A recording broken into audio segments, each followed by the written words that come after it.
I was 62 years old when I buried my husband of 40 years, completely alone. Cold rain soaked through my black coat while the cemetery workers filled in the dirt around Michael's casket.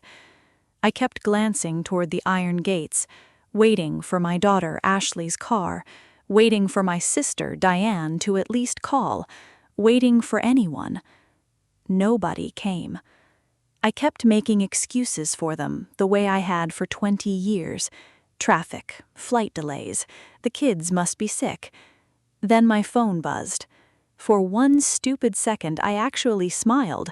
I thought it was an apology. It was a Zillow listing. A lake house in North Carolina with a wraparound porch overlooking the water. Ashley's message below it said 4 words, "Fresh start for us." The asking price was $2.1 million, almost exactly the amount Michael had left me between his retirement savings and life insurance. I stood at my husband's grave staring at that number, and I understood something cold and horrible in an instant. She already knew exactly what Michael was worth before his body was even in the ground. I want to ask you something honestly, and I mean this sincerely. Have you ever had a moment where one single second completely changed how you saw the last 20 years of your life? Because that was mine. Drop a yes in the comments if you have. I need to know I'm not alone in this. I drove home alone through the Charleston rain with funeral flowers sliding across the back seat. The house was silent when I unlocked the front door. Michael's reading glasses were still beside his coffee mug. His crossword puzzle was still unfinished on the kitchen table, 7 across, still blank. He never left a crossword unfinished in 40 years. I sat down at that table in my wet coat, and I couldn't move. Then my phone buzzed again. My sister Diane this time. We need to discuss the estate before things get complicated. My husband had been in the ground for less than 2 hours. That word, complicated, I kept turning it over while I sat there dripping rainwater onto my own floor because I couldn't understand how people I had spent 20 years quietly, loyally helping could already be thinking about money before I had even changed out of my funeral clothes. So I did what grieving people do when they're desperate to be wrong about something. I opened Ashley's Facebook page. I told myself I was looking for proof that I was just paranoid, that grief was distorting everything. The first thing I saw was a photo posted 2 hours after we left the cemetery. Ashley at a rooftop restaurant, laughing, champagne glass raised, her husband Brandon's arm around her waist. The caption read, "New beginnings, so grateful for what's ahead." Not one mention of her father, not his name, not a single word. Then I read the comments, and my sister Diane had written, "Dad would have wanted this happiness for you." They had already talked, they had already moved on, and I was still in a wet coat at a kitchen table that still had my dead husband's unfinished crossword on it. I want to ask you something, and I want you to be honest with me in the comments, because I think more people understand this than ever say it out loud. Have you ever loved someone so much that you kept explaining away things you should have faced years earlier? Because that's what I had been doing, for 20 years. And what I found when I kept scrolling that night made me realize my family hadn't just moved on after Michael died. They had been planning long before he did. I barely slept that night. Every time I closed my eyes, I saw that Zillow listing glowing on my phone screen, while cemetery dirt hit Michael's casket. Around midnight, I did something I'm not proud of. I started scrolling back through 2 years of Ashley's Facebook posts, looking for proof that I was wrong about her. I needed to believe the timing was a coincidence, that grief was making me paranoid. But the further back I scrolled, the more a pattern emerged that I hadn't been willing to see when I was standing too close to it. The vacation photos, taken the exact same weeks she had called me crying about being broke.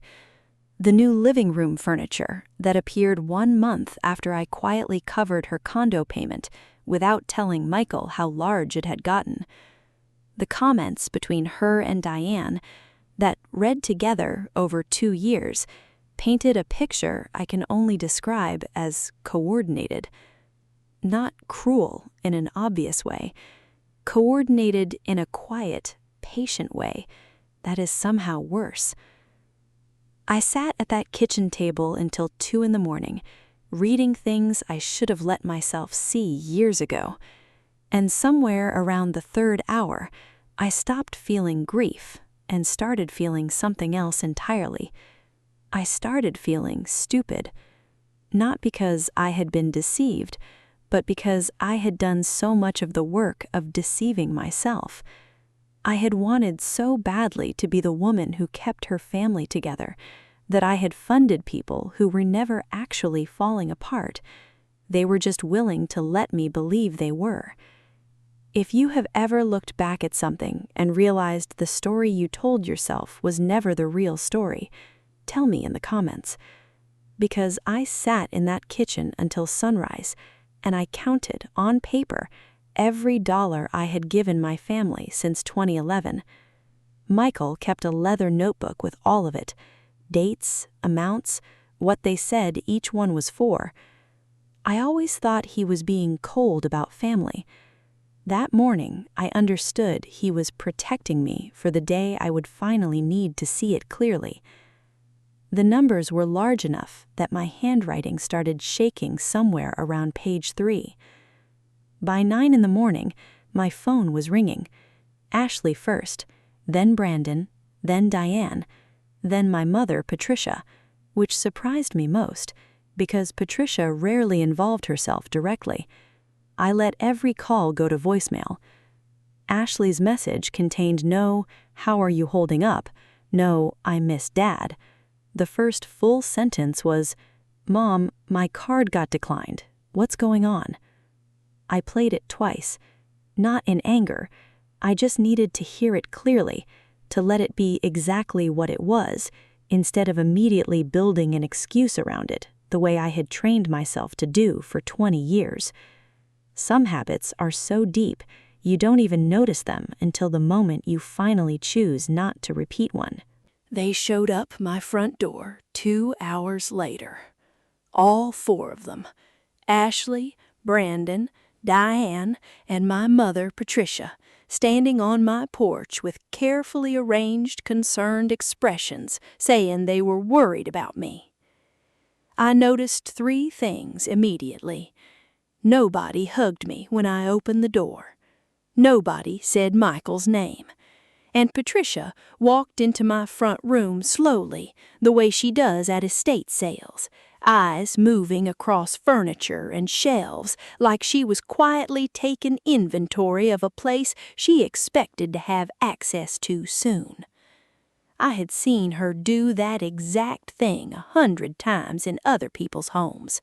I had never once noticed her do it in mine. She sat across from me at the kitchen table and placed her hand gently over mine and said in her softest voice, "Evelyn, grief does things to our thinking. Nobody processes clearly right after a loss like this." She wasn't right about grief, but she was wrong about who wasn't thinking clearly. I want to ask you something, and I think if you've ever been the person in your family who always said yes, you'll know exactly what I mean. Did you ever realize that the people who called you the emotional one were always the ones who needed you to stay that way? Drop your thoughts in the comments, because I spent 62 years not understanding that until that morning. 10 minutes into that conversation, Ashley slid a manila folder across my kitchen table like she was doing me a favor. The cover page read "Family Financial Protection Agreement" in neat typed letters. I read it slowly while nobody spoke. Temporary financial guardianship, joint authority over Michael's retirement accounts pending my stabilization period, partial shared ownership of the Charleston house during the transition. Brandon leaned forward in that careful, patient tone that people use when they believe they are the smartest person in a room, and said, "Nobody is trying to take anything from you, Evelyn. We just want to make sure you're protected." Protected. I looked at my daughter. I looked at my sister. I looked at my mother, who was watching me with an expression I can only describe as measuring, calculating how I might respond, what lever to pull next. And I thought about every single time I had sat at this same table and made someone comfortable about something that had cost me. Every boundary I had quietly dissolved because I couldn't stand being the one who said no. Every time I had chosen their peace over my own. I set the folder down. I opened the kitchen drawer beside me, and I put Michael's leather notebook on the table between us. The room changed instantly. Nobody spoke when I put that notebook on the table. Ashley's eyes went straight to it. Brandon sat back in his chair. Patricia's hand slowly slid off mine. Michael had kept that notebook for 11 years. Every loan, every transfer, every amount with a date and a name and what they said it was for. Not because he was a cold man, because he was a careful one who loved me enough to document what I refused to see. He knew that one day I would need the numbers more than I needed the story I had been telling myself. I opened to the first page, and I didn't read from it. I just let them look at it. Then I told them about the trust. 3 months before Michael died, Michael had quietly transferred every major asset into a protected trust managed by our attorney, Gerald, a man who had known us 15 years and who Ashley had never once bothered to learn the name of. Michael had been restructuring everything slowly and carefully for almost a year, not because he didn't trust me, because he knew exactly what would circle when he was gone, and he loved me enough to make sure I was safe, even while I was still too loyal to protect myself. I watched Ashley's face go pale. I watched Brandon stand up and walk to the window without a word. I watched Patricia sit completely still, in a way that told me she had already known something was structured and had been hoping I didn't. They left within 20 minutes. No apology, no mention of Michael. Diane called that evening, not to say she was sorry, but because a rent payment had processed incorrectly and she needed to talk about it. I let it ring. I walked into Michael's office for the first time since the morning the ambulance came. His books were still arranged the way he liked them, history on the left, everything else alphabetical after that. His old navy cardigan was hanging on the back of his chair. I sat down in his chair and I cried for a long time. Not because of what my family had tried to do. I had made my peace with that faster than I expected. I cried because of how much he had done quietly, without ever making me feel foolish for the choices I made, without ever forcing me to choose between him and people who had already made their choice long before that rainy afternoon in Charleston. Before I left his office, I made one quiet promise to that room, that I would finally start protecting myself the way he spent 40 years gently trying to show me how. If this story touched something in you, if you've ever been the one who gave too much for too long to people who were quietly counting on you never to stop, leave a heart in the comments. You are not alone, and you never were.